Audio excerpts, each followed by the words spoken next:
Ramdam po sa ilang bahagi ng Kabisayaan ang ulan at ang bahang dulot ng bagyong Aghon. At mula sa Danau City, Cebu, nakatutok live si Femari Dumabo ng GMA Regional TV, Balitang Bisdak. Femari?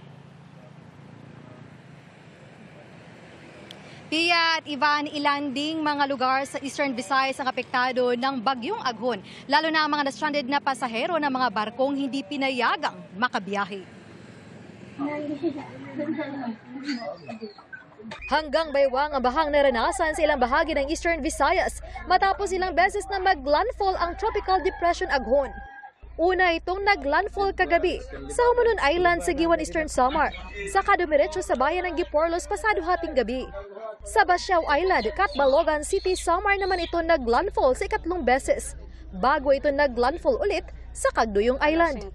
Ayon sa monitoring ng Office of the Civil Defense Eastern Visayas, walang naitalang pagbaha o landslide sa mga nasabing lugar. Pero sa ilang bahagi ng Eastern Samar, nagsimula ng umapaw ang tubig baha bandang 3:00 ng madaling araw. Mabilis namang humupa ang baha at nawala rin bandang 7:30 ng umaga.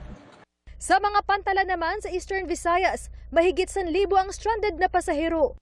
Humigit kumulang 700 pasahero sa mga pantalan sa lalawigan ng Cebu.